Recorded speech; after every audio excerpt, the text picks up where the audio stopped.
Ted Lasso was definitely a much better show than I believed it would be.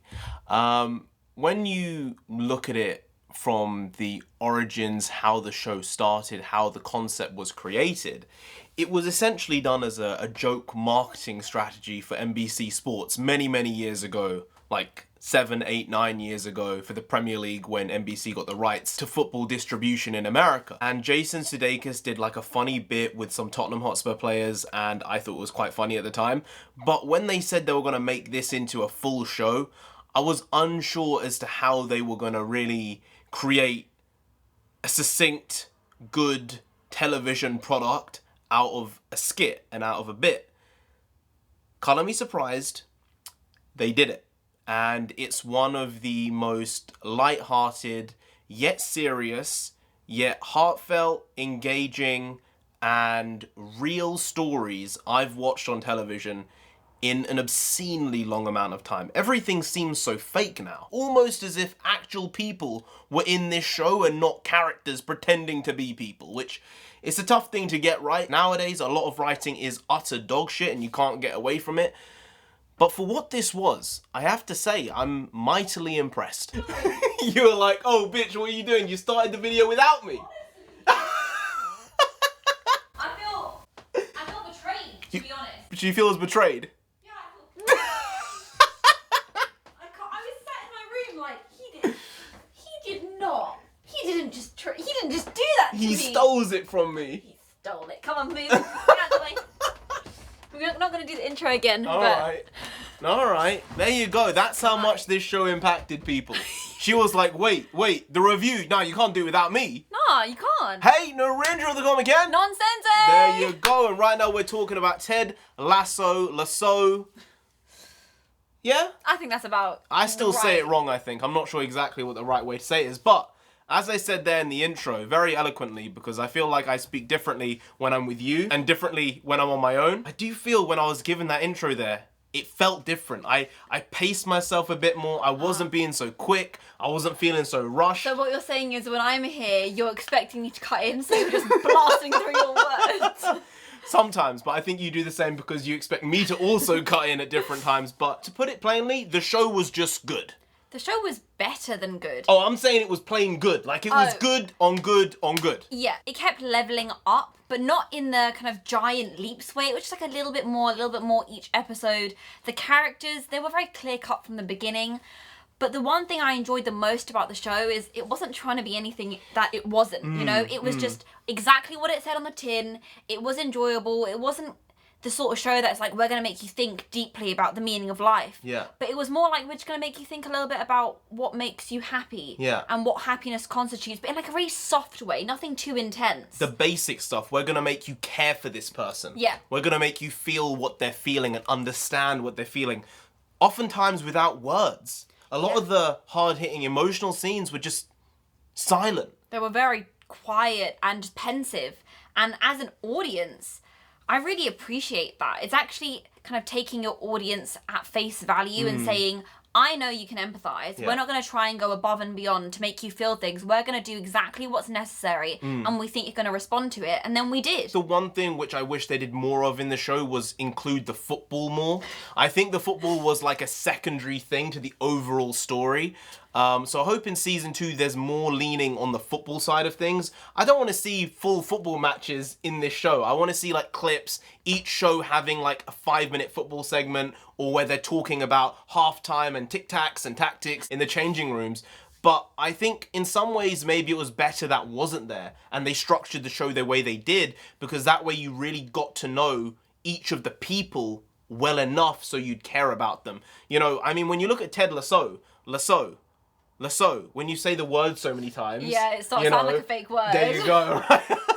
That's a running gag from the show. Yeah. You really felt like he was a caricature at the beginning. He was the idiot American, and while he was so accepting, so open, but he's still going through his own shit as well. Yeah. And while people might put on a facade, and for him it might not be a facade, it might be who he really is, there's always something bubbling underneath. There's something there which most people don't know that's going on. And I think that was shown in this series. I think with Ted Lasso, he kind of leaned into the idea that he was a caricature that kind of appeared in England and no one expected him. He really leaned in, and it made a lot of people underestimate him. And he used that to his advantage, but not in like a despicable way, in a very amicable way. He was like, I know you're taking the piss out of me, but I'm not going to let that change who I am and what I'm here to do. Yeah. And as he was going through the stuff with his family and his personal life, it was actually kind of painful to watch because you really felt it. You know, this is a guy who's trying to bring the best out of these individual men who are on his team. And he said the best thing about being a manager was, you know, it's not just about the results. It's about getting to know these people and bringing them in under your wing and helping them grow and then growing in turn. And seeing the struggles he was anticipating. It's like, wow, it really takes a lot. It takes a very specific type of person to be able to manage and deal with that many other people. I think he was a good man manager, but I do feel he was an awful football manager. You know, he got the team relegated at the end of the day. And what you said there, it's not all about the results, it's about getting to know the people. I agree, but you need the results at the end of the day. And the fact he hasn't got sacked at the end of the season is amazing, considering where it started, because it started with him basically being the fall guy and the CEO, the person in charge, the chairman, wanting him to fail. And because of her, as well as him, they ended up failing anyway. Even though her mind was changed, his mind was changed, and the overall feel of the club was improved, they still failed. You know? And I think that's a big thing. It is important to be nice. It's that but thing, at you the know, same time, sometimes nice guys finish last. Sometimes. It's that thing, Oftentimes, you know? sadly. That is kind of the way of the world. But maybe in the second season, we'll see how being the nice guy really allows him, now he's got this foundation to improve and, you know, win in the championship. Yeah, I mean, it's easy to say, oh, you know, maybe it'll allow them to be improving and that type of stuff. They are playing in the second tier now. Yeah, I know. So, you know, they should be promoted. That should be a given, considering the players they have and the talent they have and the squad they have and all that stuff. That should happen anyway. That's the bare minimum. They should get promoted. The question is, do they win the championship? But with that, there were so many funny gags to do with football, the Premiership, saying, wait, so if you get relegated from the Premiership, you play in the Championship? This is unbelievable. This made my job so much easier. Even if we lose, we're okay. Yeah, I feel like they did play into the cultural differences, but in a very palatable way. It didn't seem false or like they were taking the piss. It was more wide-eyed disbelief, how this is how it works around here. Yeah, they brought in a lot of those bits from the original skit and they made them work through the series. I thought they would have gone through them all in episode 1 or 2, but what surprised me was there were some of these sentences and funny lines that were in these skits that I remember all these years ago that were in the last episode. Little sections that were talking about the offside rule, which now she actually understands fully. To be fair, you knew what it meant before this. Let's not play. But I did enjoy that. I feel like maybe they paced themselves with the comedy and they kind of interspersed it really well within the personal stories. No moment ever felt too dark. They handled that really well, where they blended those two things to a degree where you thought, I'm okay with the way they're telling this story. And I think the main reason for that was the characters. They had so many of them where you thought, I do not like this person. But you didn't like them for a reason, and that reason was properly explained. Jamie Tartt. Yeah. Do. He's a prick. But there's a reason why he's a prick. Yeah. And You when know? you kind of found that out, well, you know. But in the end, you could tell that he was going to have an impact on them after he'd left them, and it was the last game of the season. And I said, this guy, he's going to do it. He's going to cause the coffin to have the final nail in it. And he did. He made the pass. He did. He made the pass. Ted Lasso. He made the effect he wanted to make, just kind of against himself in the long run, you know? Yeah. But then he still did send him a little note. Yeah. Like, I'm glad you made the pass. Even after he was Relegated. Yeah. And Jamie Tartt was no longer under his tutelage, he was still kind of giving him the big up by saying, I'm proud of what you did. Yeah, you did the right thing. Well done. Yeah. Even though it meant that we lost and got relegated and lost hundreds of millions of pounds. Yeah. You know, That's Ted Lasso. Those things, those small things. If you haven't seen this show, I would recommend it. I think it's a great thing for American audiences, more so than British audiences or European audiences, because I feel it is introducing football to the American market in a different way, in a way where they will kind of not look at it as a girls' sport. Because in America, football is viewed as, for some reason, a female sport because, well, I suppose the American female soccer team, I said it there, are very, very good. There's this whole debacle about their wages and stuff. That's a load of nonsense, but that's beside the point. They did this thing where they agreed a fee structure, and now they're saying, no, we didn't really want the fee structure, but they set the fee structure in place. It's really stupid stuff. Like, if they'd chosen the other fee structure, they would have been happy, but they wanted guaranteed income.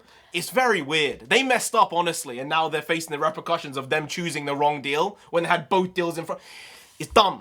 It's dumb. You could have fixed this so long ago and you chose not to because they wanted the money there and then. They wanted the money pocket. without doing anything. They wanted the money. They wanted money for being unemployed during the coronavirus, essentially. Ooh. Whereas the American male players didn't get any money. Ooh. Right? But they wanted the money and they got the money. Coronavirus didn't help them. Beside the point, football, great. American football, a bit too stop and start. Not for me. But I'll tell you, there are some incredible highlights of American football. I've watched some.